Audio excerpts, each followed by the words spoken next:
Assalamu alaikum bandiraɓe hettiyankoɓe yeɓiyankoɓe awa Pindi TV bisimilla mone roɓindu jaydiri moɗon weltare min dañi huccidde mone kala saaha noon kadi min beltori huccidde mone oɗo subakaltine hannde ko wiɗon tan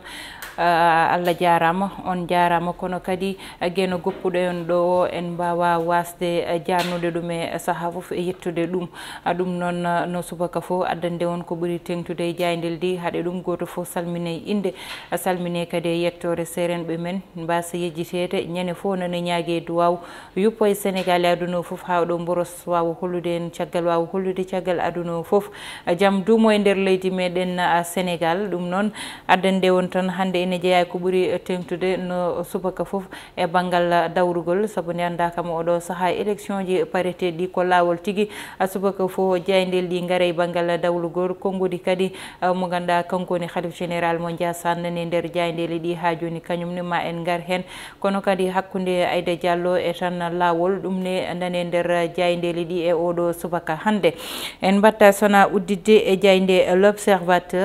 l'observateur noon e oɗo subaka hande ari tan e banggal tahawo Sénégal e wiide tan ɗo joni ƴewtinda toon ko deƴƴere ganduɗa mo Halifa Sall o udditani hunu makko o haali e ko wayni te noon kamɓe ardiɓe banggal tahawu Dakar ɓe mbi tan ko ɓe tahawu Sénégal ɓe mbi tan ko ɓe darni ɓe darni koyngal ko Barthélémy Diaz gam tan wona candidat e mairie mo Dakar ɗum ɗon noon won wiɓe ñet ɓe ganda ɓe jaadani hen kanko Cheikh Gueye omo jeeya e waɓe jeeyaɓe hen kanko maire mo Derklé o wi tan ko wayni yette yoɓe ƴewtu ɗum o waɗi recours o nanni oɗon recours noon mataw ni ɓe kaltani hen haydara ko ganda kay ɓe kaali haala muɗum woni banggal sohna Aïda Diallo kanko sohna Aïda Diallo noon o ñawoɓe noddinomo huccite mabɓe gam hettade mo tan eko wino ko jiɗɗo warede ngal ɗon banggal ne konngudi Houreychi Ba ma tawe e nder jayde nde kanko Houreychi Ba noon woni tan avocat mo sohna Aïda Diallo ɗum noon ɓe gari tan e banggal cancer saabu ene anda koye octobre rose wona ɗo lewru octobre noon dañɓe cancer kañumen tan ene kewi wallitede ne ko way noon ha saabi oɗo debbo noon ɓe namnimo ɗum kanko ko mataw tan e ndumo ko woturu taƴa ɗum noon o wi tan koko ganduɗa ine muuse ngal ɗon ina muuse makko kono noon ko yettere Allah nani ma tawe e nder jayde l'observateur caggal l'observateur garen e jayde les échos noon ari tan e omo ganduɗa kanko woni Soham Wardini ɓe mbi tan ko tahawu Dakar noon mbi ko wona kanko wonata candidat mumen kono ɓe totti walla ɓe mbiyen ɓe potti junggo ko Barthélémy Diaz ɗo joni noon ɓe mbi tan ko kanko woni ɗum ko ganduɗa kañum woni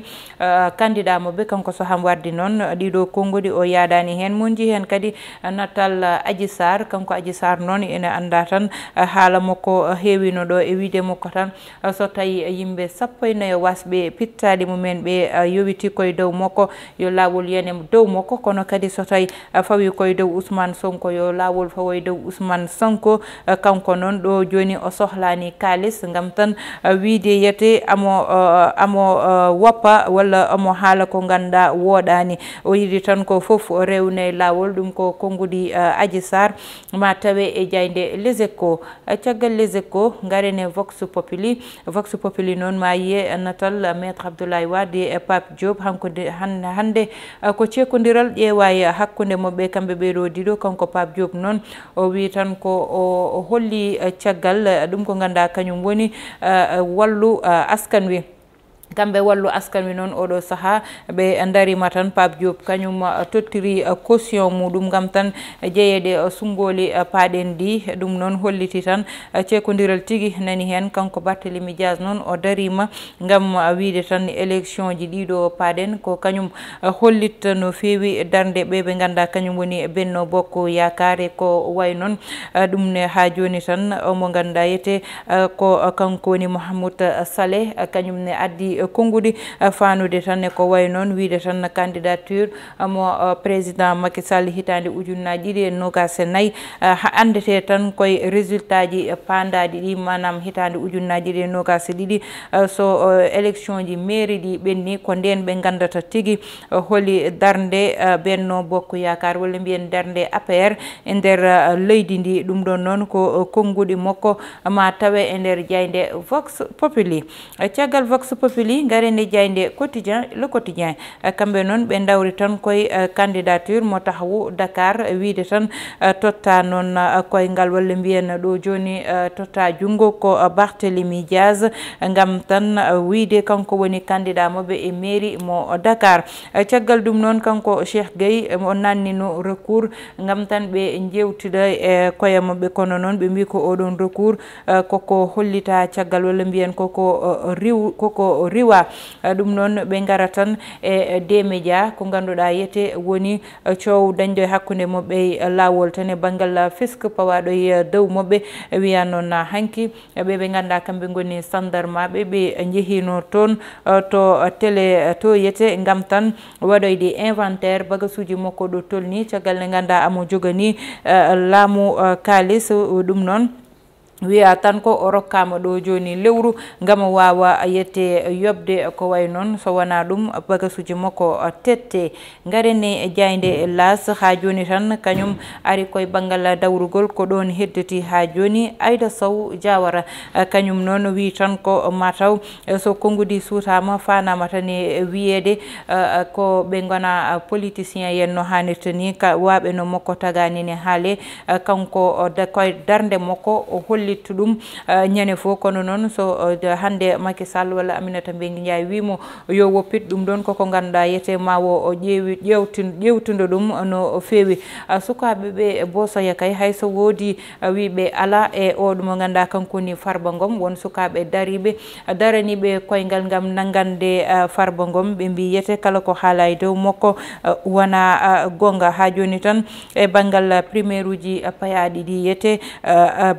Pastef mo Louga ƴewtinda hen ko ceekodiral ganda nani hen ɓiɗo kay to banggal koppareji leydi meɗen ina yetta Allah woni jagorde joguigue ko way noon wi tan gestion mo leydi ndi oɗo saaha nani yetta Allah bana banggal koppareji gartam aɓen goni hen aɓe liggote ɗum ɗon goto foof fawi hen guite muɗum e banggal tan ha joni lawol saabu ñawoɓe wonɓe ganda ina ponno ƴettede toon to magistrature to kono tan ɓe mbi tan ko oɗo saaha yete mataw ko laamu fawi koyngal e dow ɗum ɗon ha saabi ha joni ɓe ganda ko kamɓe goni magistrat ji ɓe mbawa taw timmude ɗum ɗon noon woni ko ganda ina foti ƴewtidede walla ne foti rewnede kadi e lawol ɗum ko jayde enquête addi ɗiɗon konngudi ɓe gatti kadi konngudi sohna Aïda Diallo kuccidɗo hanki e tan ñawowo ɗum ɗon noon caggal nde o wiya ko bareteɗo walla mbiyen nde bandiji naate nder galle makko tahawu Dakar noon mbi tan ko ɗo joni darni ko Barthélémy Diaz jayde libération noon ari tan e koppareji ɗi ganduɗa ene woni hakkude Ndeye Lika Ba e tan Serigne Niang kamɓe ɗiɗo noon oɗon coow ɗiɗon koppareji oɗo saaha ina tolni milliard e million ngaji temedde tati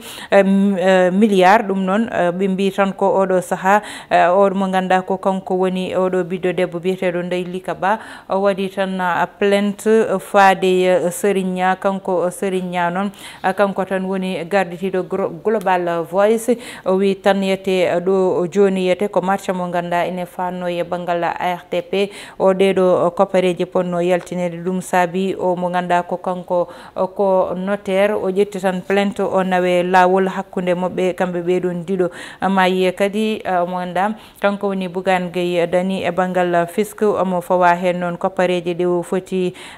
yobde wiide tan o rokkama balɗe 50 ɗi ganduɗa ma o ƴewno waɗi hawo yoɓa ɗeɗon koppareji sona ɗum lawol yanayi dow makko tahawu Dakar noon ɓe mbi tan ko wertani tan ko ɗum ko ganduɗa kañum woni sekko woɗewo ko Barthélemy Diaz mana tan tapis rouge ko kanko ɓe bertani ɗum garene jayde gendire Le Soleil jayde gendire Le Soleil noon oɗo subaka hande dawri tan koye taux de croissance e nder leydi meɗen ɓe mbi tan ɗo e fayi faade hitande ujunnaje ɗiɗi e nogas e tati ma won ko ganduɗa yete mabour faade dow ɗum ɗon noon ko FMI addi ɗiɗo konngudi wi tan leydi meɗen e Mozambique e ɓe ganda ada woni Niger ɗum ɗon noon ƴewtidama ko banggal ngal ganduɗa ko banggal croissance o ina fayi tan dow kono jippaki hay lawol gotol o mo ganduɗa kanko noon halif général mo Ndiassane konngudi makko nani hen wiide tan ko halif général de Tidiane wino ko e gammu oɗo mo ɓennuɗen ko ɓoyani wasde yadude hay lawol gotol e tan ko wiyete avortement médicalisé woni tan bonnude reedu e ko way noon ɗum ɗon noon ɓe mbi ko ɓe jaadani hen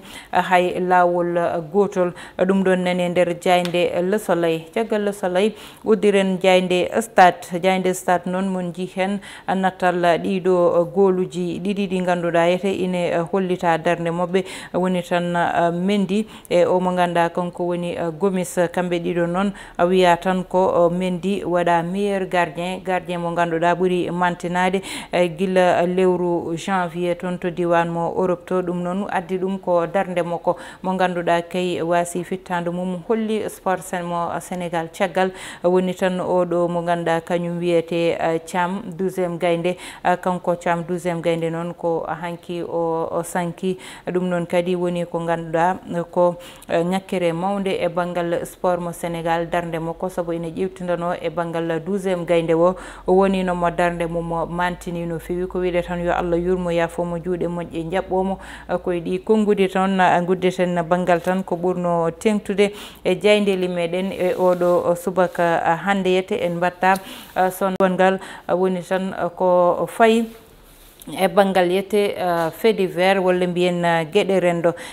rendo noon oɗo saaha yete ina ƴewtinda no fewi ceekodiral e hakkude ɓeɓe ganda kamɓe goni banggal politique saaha foof ina haale saabu politique e leydi meɗen oɗo saaha ina dilli no fewi hani so ƴewtidama laayi ha banggueji goɗɗi hande so wiyama ɓeɓe ganda kamɓe goni confrère uji meɗen ɗi goni Sen TV liggotoɓe goni toon e ko way noon fiskuji hande gari fawima e dow mabɓe hewɓe hande dari ko wiide ko banggal politique addi ɗum saabu jeyɗo ɗum o woni Bougane Gueye Dany dillata koye politique ko ɗum saabi ko wayni fawayi makko e ko way noon hande politique woni ko ganduɗa yete mataw ne wawi wiyede koko tunwina guila duuɓi